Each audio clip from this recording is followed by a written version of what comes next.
Hello dear students, कैसे हो आप लोग। अब तो आपकी वो डेट शीट भी आ गई है जो जिसमें बताया गया है कि हाँ भाई कुछ पेपर की डेट चेंज हो गई है, यानी अब चेंज नहीं होगी। तो एक फाइनल डेट शीट आपके पास आ गई है और पूरी तन्मयता से पढ़ाई जो है वो शुरू हो गई होगी। लेकिन उससे पहले है वाइवा।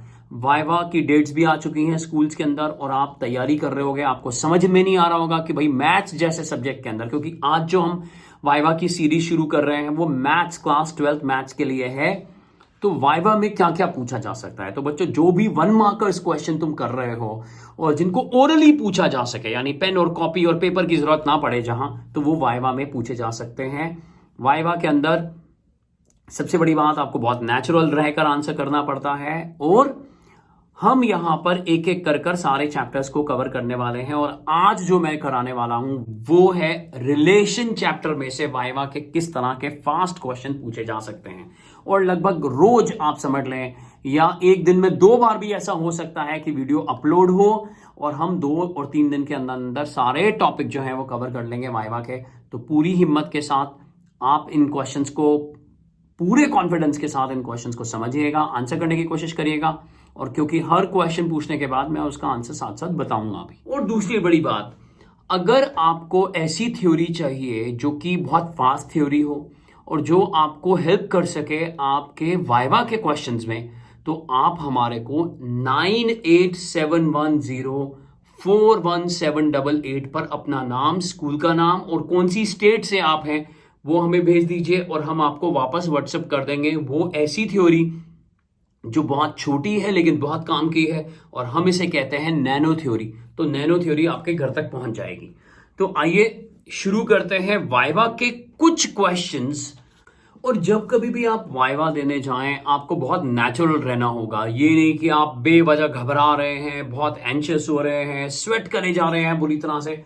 जैसे आप हैं नेचुरल वैसे रहिए, कुछ भी बनावट दिखाने की जरूरत नहीं है। जाकर सर या मैम, जो भी इन्विजिलेटर होंगे, जो भी टीचर होंगे आपका वाइवा लेने के लिए आए होंगे दूसरे स्कूल से, उनको बहुत अच्छे से विश करिए, उनको ग्रीटिंग्स दीजिए आज के जबकि वो पेपर लेने आए हैं। और फिर उनसे कहिए कि पूछिए जो चीज पूछना चाहते हैं। इन केस अगर आपको कोई क्वेश्चन नहीं आता तो घबराने या डरने की या सिर्फ तुक्का मारने की जरूरत नहीं है। आप कह सकते हैं कि सर अगर या मैम अगर पॉसिबल हो तो कोई दूसरा क्वेश्चन दे दीजिए।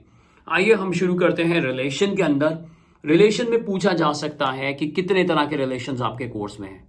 तो आप झट से आंसर करोगे, बिल्कुल आप झट से आंसर करोगे, नहीं तो समय लीजिए, घबराइए मत, समय लीजिए। कॉपी पेंसिल यूज नहीं करने देते हैं। हाँ, कुछ इन्विजिलेटर्स होते हैं जो कहते हैं चलिए आप एक शीट और पेंसिल या पेन यूज कर कर अगर आप एकदम से रिकॉल नहीं कर रहे तो उनको लिख लीजिए। बट कोशिश करिए कि आप मेंटली आंसर करें, ओरली आंसर करें, वही बेस्ट है कि।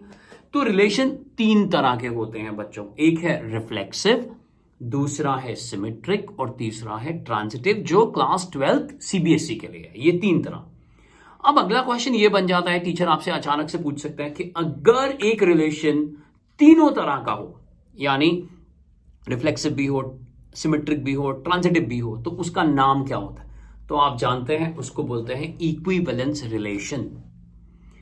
एक और क्वेश्चन बहुत इंपॉर्टेंट बनता है कि पार्टीशन वैल्यूज, इक्विवेलेंस क्लासेस आपने जरूर पढ़ा होगा, पूरा एक पेज एनसीईआरटी का उस पर डेडिकेटेड है, आप जाके उसको नहीं तो पढ़ो कि इक्विवेलेंस क्लासेस के लिए रिलेशन का क्या होना जरूरी है। तो देखिए क्वेश्चन में ही हिंट छुपा हुआ है। इक्विवेलेंस क्लासेस बनाने के लिए क्वेश्चन का इक्विवेलेंस होना जरूरी है। और इस पर कुछ और तरह के, देखिए जैसे मैं आपसे बात कर रहा हूं एज अ टीचर, मैं यहां पर टीचर हूं, आप सामने स्टूडेंट है, तो आपको चीजें समझ भी आ रही होंगी। और इसके अलावा वो आपसे एग्जाम्पल पूछ सकते हैं कि हाँ भाई एक ऐसा एग्जाम्पल बताओ जो ना तो रिफ्लेक्सिव है और ना ही वो ट्रांजिटिव है लेकिन सिमेट्रिक है। तो आप कहोगे on the set of Cartesian plane there is a relation that two lines are perpendicular. तो अब देखो कोई लाइन अपने परपेंडिकुलर तो नहीं हो सकती, तो रिफ्लेक्सिव तो ये है नहीं। लेकिन अगर L1 L2 के परपेंडिकुलर है तो L2 जो है वो L1 के परपेंडिकुलर हो जाएगा। सिमिलरली L1 अगर L2 के परपेंडिकुलर है और L2 L3 के परपेंडिकुलर है तो L1 और L3 तो परपेंडिकुलर नहीं होंगी। तो ये सिर्फ सिमेट्रिक रिलेशन हुआ। इस तरह का क्वेश्चन भी एनसीईआरटी में लिस्टेड है जिसके बड़े सारे पार्ट्स हैं, वो देखो, वो वाइवा के लिए बहुत इंपॉर्टेंट बन सकता है।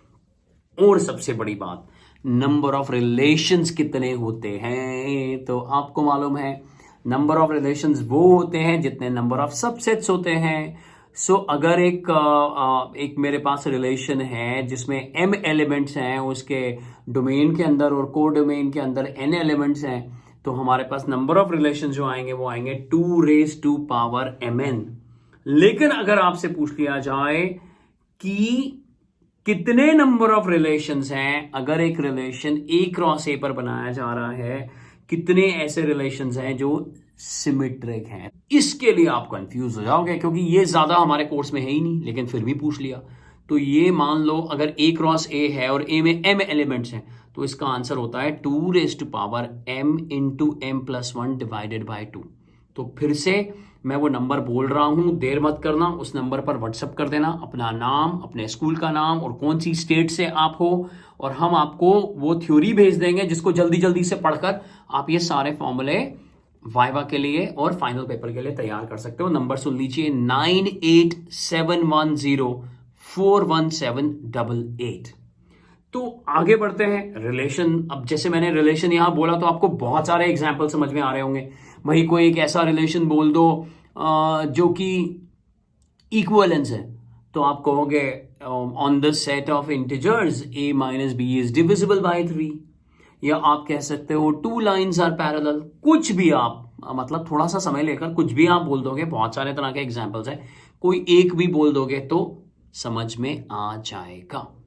ठीक है, अब 1 मार्क की जब तुम तैयारी कर रहे हो तो वो जो जितने 1 मार्कर्स हैं वो भी पूछे जा सकते हैं ओरली आपसे वाइवा के लिए। तो ये कुछ मैंने एक सिर्फ हिंट दे दिया है रिलेशन को लेकर।